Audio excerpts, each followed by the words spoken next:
ಇತಿಹಾಸದ ಬಹುಳ ಬೇದಿಗೆ ಅಂದ್ರೆ ತಕ್ಷಣ ನೆನಪಿಗೆ ಬರುವ ಕೊಪ್ಪಳದ ಗವಿಮಠದ ಜಾತ್ರೆ. ಗವಿಸಿದ್ದೇಶ್ವರ ಜಾತ್ರೆ ಉತ್ತರ ಕರ್ನಾಟಕದಲ್ಲಿಯೇ ಪ್ರಸಿದ್ಧವಾಗಿರುವ ಜಾತ್ರೆ. ಈ ಜಾತ್ರೆಯಲ್ಲಿ ಎಲ್ಲವೂ ವೈವಿಧ್ಯಮಯ. ಈ ಜಾತ್ರೆಯಲ್ಲಿ ಮಹದಾಸೋಹದಲ್ಲಿ ಈಗ ಮೈಸೂರು ಪಾಕ ಘಮಘಮ ಅಂತ ಇದೆ. ತೇರಿನ ಮುಂದಿನ ರಂಗು ರಂಗಿನ ರಂಗೋಲಿ ಗಮನ ಸೆಳೀತಾ ಇದೆ. ಗವಿಮಠದ ಜಾತ್ರೆ ಕುರಿತ ವರದಿ ಎಲ್ಲಿದೆ ನೋಡಿ. ಅಕ್ಷರ, ಅನ್ನ ಹಾಗೂ ಅರಿವು ಕೊಡುವ ತ್ರಿವಿಧ ದಾಸೋಹಕ್ಕೆ ಮಾದರಿ ಕೊಪ್ಪಳದ ಗವಿಮಠ. ಭವ್ಯ ಪರಂಪರೆ ಹೊಂದಿರುವ ಗವಿಮಠದಲ್ಲಿ ಇಲ್ಲಿಯವರೆಗೂ 18 ಪೀಠಾಧಿಪತಿಗಳು ಆಗಿದ್ದಾರೆ. 1816ರಲ್ಲಿ ಲಿಂಗೈಕ್ಯರಾಗಿರುವ ಗವಿಸಿದ್ದೇಶ್ವರ ಸ್ವಾಮಿಗಳ ಸ್ಮರಣೆಗಾಗಿ ಜಾತ್ರೆಯನ್ನ ಆಚರಿಸಲಾಗ್ತಾ ಇದೆ. ಇಂದು ನಡೆಯುವ ಮಹಾರಥೋತ್ಸವ 210ನೆಯ ರಥೋತ್ಸವವಾಗಿದೆ. ಕಳೆದ 10 ವರ್ಷದಲ್ಲಿ ಗವಿಸಿದ್ದೇಶ್ವರ ಜಾತ್ರೆ ದಕ್ಷಿಣ ಭಾರತ ಮಹಾಕುಂಭಮೇಳ ಎಂಬ ಖ್ಯಾತಿ ಹೊಂದಿದೆ. ಇಂದು ಗವಿಸಿದ್ದೇಶ್ವರ ಅದ್ದೂರಿ ರಥೋತ್ಸವ ನಡೆಯಿತು. ರಥೋತ್ಸವಕ್ಕೆ ಸರಿಸುಮಾರು 8 ಲಕ್ಷಕ್ಕೂ ಅಧಿಕ ಜನ ಭಾಗಿಯಾಗಿ ತೇರಿಗೆ ಉತ್ತತ್ತಿ ಎಸೆದು ಭಕ್ತಿ ಸಮರ್ಪಿಸಿದ್ದಾರೆ. ಜಾತ್ರೆಯ ಸಂದರ್ಭದಲ್ಲಿ ಮಹದಾಸೋಹ ನಡೀತಾ ಇದೆ. ಮಹದಾಸೋಹಕ್ಕೆ ಈ ಬಾರಿ 2 ದಿನ ಮೈಸೂರು ತಯಾರಿಸಿ ನೀಡುತ್ತಿದ್ದಾರೆ. ಸಿಂಧನೂರಿನ ಭಕ್ತರು ಸುಮಾರು 10 ಲಕ್ಷ ಜಿಲೇಬಿಗಳನ್ನ ಇಂದು ಸರಿಸುಮಾರು 2 ಲಕ್ಷಕ್ಕೂ ಅಧಿಕ ಜನ ದಾಸೋಹದಲ್ಲಿ ಊಟ ಮಾಡಿದ್ದಾರೆ. ಇದೇ ವೇಳೆ ಇಂದು ಗವಿಮಠದ ತೇರಿನ ಮುಂದೆ ಕೊಪ್ಪಳದಲ್ಲಿ ನಡೆಯುವ ಕಾರ್ಖಾನೆ ವಿರುದ್ಧದ ಹೋರಾಟಕ್ಕೆ ಸಾಂಕೇತಿಕವಾಗಿ ಪರಿಸರ ಉಳಿಸಿ ಅಂತ ಜಾಗೃತಿ ಮೂಡಿಸಲಾಗಿದೆ. ಇಂದು ಮಹಾರಥೋತ್ಸವ ನಡೀತಾ ಇರೋದ್ರಿಂದ ತೇರು ಸಾಗುವ ರಥಬೀದಿಯಲ್ಲಿ ಆಕರ್ಷಕ ರಂಗು ರಂಗಿನ ರಂಗೋಲಿಯನ್ನು ಹಾಕಲಾಗಿದೆ. ಗವಿಸಿದ್ದೇಶ್ವರ ಕಾಲೇಜಿನ ವಿದ್ಯಾರ್ಥಿಗಳಿಂದ ರಂಗೋಲಿ ಹಾಕಿದ್ದಾರೆ. ಕೊಪ್ಪಳದ ಗವಿಮಠದ ಜಾತ್ರೆ ವಿಶೇಷವಾಗಿರುವ ಜಾತ್ರೆಯಾಗಿದೆ. ಈ ಜಾತ್ರೆಯನ್ನ ನೋಡುವುದೇ ಹಬ್ಬ ಎನ್ನುತ್ತಾರೆ ಭಕ್ತರು. ಈ ಮಹಾರಥೋತ್ಸವ ಜರುಗ್ತದೆ ಅನ್ನುವಂಥ ಮಾತನ್ನು ಈಗಾಗಲೇ ನಾವು ಕೇಳಿದ್ದೀವಿ. ಇನ್ನೇನು ಕೆಲವೇ ಕ್ಷಣಗಳಲ್ಲಿ ಪರಮ ಪೂಜ್ಯರು ಆಗಮಿಸಿ ಈ ಒಂದು ಧಾರ್ಮಿಕ ಒಂದು ಕ್ರಿಯಾಶೀಲತೆಯನ್ನ ಕಣ್ಣು ತುಂಬಿಕೊಳ್ಳಿಕ್ಕೆ ಭಕ್ತರು ಲಕ್ಷ ಸಂಖ್ಯೆಯಲ್ಲಿ ನೆರೆದಿರ್ತಕ್ಕಂಥದ್ದನ್ನು ನಾವು ನೋಡ್ತೇವೆ. ಕೊಪ್ಪಳ ಜಿಲ್ಲೆ ಅಷ್ಟೇ ಅಲ್ಲ, ಅನೇಕ ಜಿಲ್ಲೆಗಳ ರಸ್ತೆಗಳೆಲ್ಲ ಇವತ್ತು ಕೊಪ್ಪಳ ನಗರವನ್ನ ಸಾಗರದಂತೆ ಸೇರ್ತಾ ಇರ್ತಕ್ಕಂಥದ್ದನ್ನು ನೋಡಬಹುದು. ಆ ಗವಿಮಠದ ಬೆಟ್ಟದಲ್ಲಿ ಕುಳಿತಿರ್ತಕ್ಕಂಥದ್ದನ್ನ ನಾವು ಕಾಣಬಹುದು, ನೋಡಬಹುದು. ಆ ಒಂದು ದೃಷ್ಟಿಯಲ್ಲಿ ಈ ಗವಿಮಠ ವರ್ಷದಿಂದ ವರ್ಷಕ್ಕೆ ಜನರನ್ನ ತನ್ನಡೆಗೆ ಪಿಯುಸಿಗಾಗಿ ಕೇವಲ ಬಡ ಕಾರ್ಮಿಕರ ಹೆಣ್ಣು ಮಕ್ಕಳಿಗಾಗಿ ಉಚಿತ ವಸತಿ ಸಹಿತ ಕಾಲೇಜು ಮುಂದಿನ ವರ್ಷ ಪ್ರಾರಂಭವಾಗ್ತಕ್ಕಂಥದ್ದು. ಬಹುಶಃ ಆ ಬಡ ಕಾರ್ಮಿಕರ ಹೆಣ್ಣು ಮಕ್ಕಳಿಗಾಗಿ ತಯಾರಾಗಿರ್ತಕ್ಕಂಥ ಪದವಿ ಪೂರ್ವ ಕಾಲೇಜು ಮತ್ತು ವಸತಿ ನಿಲಯ ಮಹಾದಾಸೋಹವನ್ನು ಅಲ್ಲಿ ನೋಡಿದರೆ ಕರ್ನಾಟಕದ ಎಲ್ಲೂ ಅಂಥ ಒಂದು ಕಟ್ಟಡವನ್ನು ನಾವು ನೋಡಲಿಕ್ಕೆ ಸಾಧ್ಯ ಇಲ್ಲ. ಅಂಥದ್ದನ್ನು ಇವತ್ತು ನಮ್ಮ ಪರಮ ಪೂಜ್ಯರು ಸಾಧಿಸಿ ತೋರಿಸಿರ್ತಕ್ಕಂಥದ್ದನ್ನ ನೋಡ್ಬೋದು. ಹೀಗೆ ಪ್ರತಿ ವರ್ಷ ಒಂದೊಂದು ಕೇಳಬೇಕು. ಈ ಗವಿಮಠದ ಮಹಾರಥೋತ್ಸವಕ್ಕೆ ಹಾಗೆ ಮಾಜಿ ಸಚಿವರಾಗಿರ್ತಕ್ಕಂಥ ಸಿ ಪಾಟೀಲ್ರು, ಜನಾರ್ದನ್ ಶಾಸಕರು ಮತ್ತು ಆಗಿರ್ತಕ್ಕಂಥ ಕಾರ್ಯಕ್ರಮಗಳನ್ನು ಕೈಗೊಳ್ಳಲಿಕ್ಕೆ ಸಾಧ್ಯವಾಗಿದೆ ಅನ್ನುವಂಥ ಮಾತನ್ನ ನಾವು ಹೇಳ್ತಾ ಇದ್ದೇವೆ. ಇದೀಗ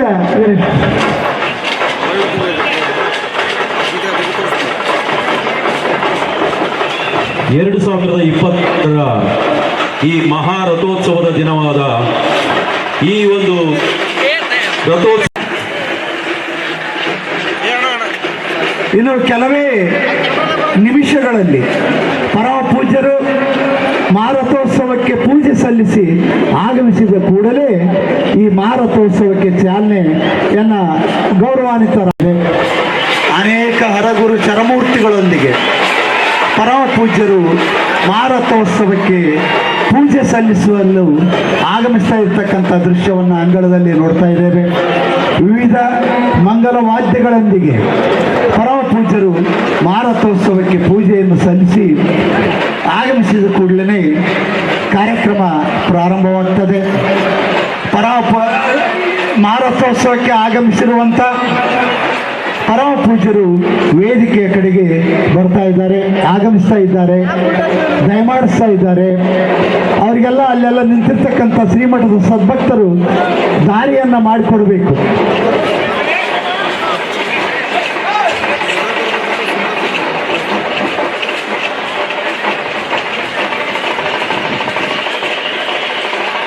ಕಾಣಿಸ್ತಾ ಇರ್ತಕ್ಕಂಥದ್ದನ್ನು ನಾವು ಕಾಣ್ತಾ ಇದ್ದೇವೆ.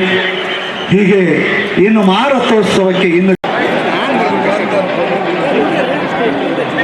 ಇದೀಗ ಪರಮ ಪೂಜಿಸ್ತಾ ಇದ್ದಾರೆ.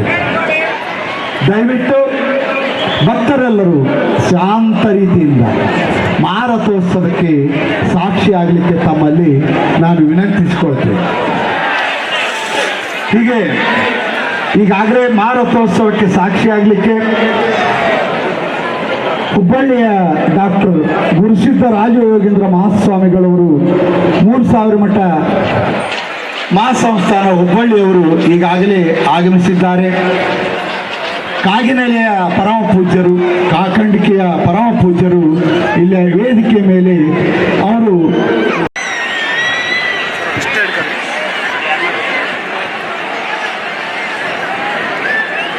ದಯಾಘನ ಗವಿಸಿದ್ದೇಶನನ್ನ, ಗುರುನಾಥ ಶಿವಶಾಂತ ಶಿವಯೋಗಿಯನ್ನ ಹೃನ್ಮಂದಿರದಲ್ಲಿ ಸ್ಮರಿಸಿ, ಇದು ಗವಿಸಿದ್ದಪ್ಪಜ್ಜನ ಜಾತ್ರೆ. ಇದರ ವಿಶೇಷ ಏನಂದ್ರೆ, ಬೇರೆ ಬೇರೆ ಜಾತ್ರೆಗಳಿಗೆ ದೊಡ್ಡ ದೊಡ್ಡ ಮಹಾನುಭಾವರು ಬರ್ತಾರಂತ ಜನ ನೋಡಕ್ಕೆ ಹೋಗ್ತಾರ. ಇಲ್ಲೆಲ್ಲ ದೊಡ್ಡ ದೊಡ್ಡ ವ್ಯಕ್ತಿಗಳು ನಿಮ್ಮನ್ನು ನೋಡ್ಬೇಕಂತ ಬರ್ತಾರ ಅವರು. ಮತ್ತು ಇಷ್ಟು ಜನ, ಇಷ್ಟು ಶಾಂತಿ, ಇಷ್ಟು ಸಮಾಧಾನ.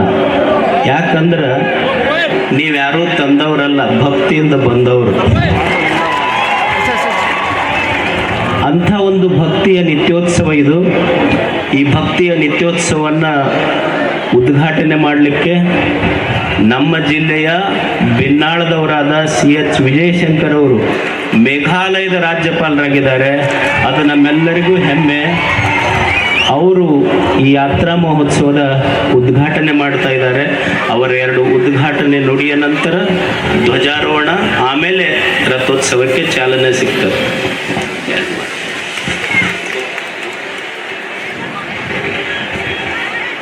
ಈ ಐತಿಹಾಸಿಕ, ಈ ಧಾರ್ಮಿಕ, ಈ ಪಾರಂಪರಿಕ ಗವಿಸಿದ್ದೇಶ್ವರ ಜಾತ್ರಾ ಮಹೋತ್ಸವದಲ್ಲಿ ನಮ್ಮೆಲ್ಲರ ಮಧ್ಯೆ ದಿವ್ಯ ಸಾನ್ನಿಧ್ಯವನ್ನು ಕಾಣಿಸಿರುವಂಥ ಗವಿಸಿದ್ದೇಶ್ವರ ಸ್ವಾಮಿಗಳ ಚರಣಾರವಿಂದಗಳಲ್ಲಿ ಭಕ್ತಿಪೂರ್ವಕವಾಗಿ ನಮನಗಳನ್ನು ಸಮರ್ಪಣೆ ಮಾಡಿ, ನಮ್ಮೆಲ್ಲರ ಮಧ್ಯೆ ದಿವ್ಯ ಸಾನ್ನಿಧ್ಯವನ್ನು ಕಾಣಿಸಿರುವಂಥ ಕನಕ ಗುರುಪೀಠದ ಪೀಠಾಧೀಶ್ವರ ಅಂತ ಪರಮ ಪೂಜನೀಯ ನಿರಂಜನಾನಂದ ಮಹಾಸ್ವಾಮಿಗಳ ಅಡಿದಾವರಗಳಲ್ಲಿ ಭಕ್ತಿಪೂರ್ವಕವಾಗಿ ನಮನಗಳನ್ನು ಸಮರ್ಪಣೆ ಮಾಡಿ, ಈ ಕಾರ್ಯಕ್ರಮದಲ್ಲಿ ಪಾಲ್ಗೊಂಡಂಥ ಎಲ್ಲ ಹರಗುರು ಚರಮೂರ್ತಿಗಳ ಪಾದಾರವಿಂದಗಳಲ್ಲಿ ಭಕ್ತಿಪೂರ್ವಕವಾಗಿ ನಮನಗಳನ್ನು ಸಮರ್ಪಣೆ ಮಾಡಿ, ಇಲ್ಲಿರುವಂಥ ಎಲ್ಲ ಗಣ್ಯಮಾನ್ಯರೇ, ಈ ಕಾರ್ಯಕ್ರಮದಲ್ಲಿ ಪಾಲ್ಗೊಂಡಂಥ ಎಲ್ಲ ಭಕ್ತ ಮಹಾಶಯರೇ, ಅತ್ಯಂತ ಹೆಮ್ಮೆಯಿಂದ, ಅಭಿಮಾನದಿಂದ, ಇದು ಯಾವುದೋ ಒಂದು ಜನ್ಮದ ಪುಣ್ಯ ಅಂತೇಳಿ ನಾನು ಭಾವಿಸ್ತೇನೆ. ಈ ಭಾಗ್ಯ ನನಗೆ ಲಭ್ಯ ಆಗಿದೆ. ಹೀಗಾಗಿ ಭಾಳ ಹೆಮ್ಮೆಯಿಂದ, ಭಾಷಣ ಬೇರೆ ಕಡೆಗಿದೆಯಲ್ಲ ಸಂಜೆ, ಎಸ್, ಭಾಳ ಹೆಮ್ಮೆಯಿಂದ ಮತ್ತು ಅಭಿಮಾನದಿಂದ ಈ ಕಾರ್ಯಕ್ರಮನ ನಾನು ಉದ್ಘಾಟನೆ ಮಾಡ್ತೇನೆ ಅಂತಂದೇಳಿ ಹೇಳಲಿಕ್ಕೆ ಬಯಸ್ತಾ ಇದ್ದೇನೆ. ಒಂದು ಮಾತನ್ನು ಈ ಸಮಯದಲ್ಲಿ ಜ್ಞಾಪಕ ಮಾಡ್ಕೊಳ್ತೇನೆ. ಈ ನಾಡಿನ ಜನತೆ ದಸರಾ ನೋಡಬೇಕು, ದಸರಾದ ವೈಭವ ನೋಡಬೇಕು ಅನ್ನೋದಾದರೆ ಮೈಸೂರಿಗೆ ಬರಬೇಕು. ಒಂದು ಜಾತ್ರಾ ಮಹೋತ್ಸವದ ವೈಭವವನ್ನು ಕಾಣಬೇಕು ಅಂತೇಳಿ ಬಯಸೋದಾದರೆ ಬೇರೆ ದಾರಿ ಇಲ್ಲ, ಕೊಪ್ಪಳಕ್ಕೆ ಬರಬೇಕು. ಈ ಅದ್ಭುತವಾದ ಕಾರ್ಯಕ್ರಮದ ಮಧ್ಯದಲ್ಲಿ ನಿಮ್ಮೆಲ್ಲರ ಮಧ್ಯೆ ಇದ್ದು ಚಾಲನೆ ಮಾಡುವಂಥ ಭಾಗ್ಯವಂತ ಪರಮ ಪೂಜ್ಯ ಶ್ರೀಗಳು ನಮಗೆ ಕರುಣಿಸಿದ್ದಾರೆ. ಬಹಳ ಹೆಮ್ಮೆಯಿಂದ ಮತ್ತು ಅಭಿಮಾನದಿಂದ ಶ್ರೀಗಳ ಅನುಮತಿಯ ಮೇರೆಗೆ, ಎಲ್ಲ ಪೂಜ್ಯರ ಅನುಮತಿಯ ಮೇರೆಗೆ ಈ ಕಾರ್ಯಕ್ರಮವನ್ನು ನಾವು ಉದ್ಘಾಟನೆ ಮಾಡ್ತಿದ್ದೇವೆ. ಎಲ್ಲರಿಗೆ ಶರಣಾರ್ಥಿಗಳು.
ಕೊಪ್ಪಳ ಗವಿಸಿದ್ದೇಶ್ವರ ಜಾತ್ರಾ ನಾವೆಲ್ಲರೂ ಕೂಡ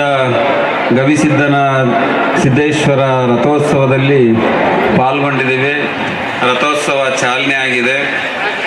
ಒಂದು ಈ ಜನಸಾಗರವನ್ನು ನೋಡಿದರೆ ಇವತ್ತು ಉತ್ತರ ಭಾರತದಲ್ಲಿ ಪ್ರಯಾಗರಾಜದಲ್ಲಿ ಮಾಘ ಸಮ್ಮೇಳನ ನಡೀತಾ ಇದೆ. ಉತ್ತರ ಭಾರತದಲ್ಲಿ ಮಾಘ ಸಮ್ಮೇಳನ ನಮಗಿಂತ ದೊಡ್ಡವನು ಅನ್ನುವಂತಹ ಮಾತನ್ನು ಹೇಳ್ತಾರೆ. ಗವಿಸಿದ್ದನ ಅಜ್ಜನ ಭಕ್ತಿಗೆ ನಿಮ್ಮೆಲ್ಲರ ಒಂದು ಭಕ್ತಿಯ ಒಂದು ತೂಕ ಒಂದು ಮೇಲ್ಗೈ ಆಗುತ್ತೆ ಅನ್ನುವಂತಹ ಮಾತುಗಳನ್ನು ಈ ಸಂದರ್ಭದಲ್ಲಿ ಹೇಳಿ, ಈ ಮಧ್ಯೆ ಭಾರಿ ಜನ ಸೇರ್ತಾ ಇರೋದ್ರಿಂದ ಭಾರಿ ಭದ್ರತೆ ನಿಯೋಜನೆ ಮಾಡಲಾಗಿದೆ. 2,000 ಜನ ಪೊಲೀಸ್, ಕೆಎಸ್ಆರ್ಪಿ, ಡಿಆರ್ ಸೇರಿ ಸಾಕಷ್ಟು ಭದ್ರತೆ ಒದಗಿಸಲಾಗಿದೆ ಅಂತ Koppal SP doctor Ram L Arasiddi ಹೇಳಿದ್ದಾರೆ. Doctor Rama L Arasiddi SP, ಕೊಪ್ಪಳದ ಜಾತ್ರೆಯು ಜನರಿಗೆ ಒಳ್ಳೆಯದನ್ನ ಮಾಡಲಿ. ರಾಜ್ಯದಲ್ಲಿ ಅಪರೂಪವಾಗಿರುವ ಈ ಜಾತ್ರೆ ವಿಶೇಷವಾಗಿದೆ. ಗವಿಸಿದ್ದೇಶ್ವರ ಮಳೆ ಬೆಳೆ ಚೆನ್ನಾಗಿ ಕೊಡ್ಲಿ ಹಾಗೂ ಬೆಂಬಲ ಬೆಲೆ ಸಿಗಲಿ ಅಂತ ಸಚಿವ ಶಿವರಾಜ್ ತಂಗಡಿಗೆ ಪ್ರಾರ್ಥನೆ ಮಾಡಿದ್ರು.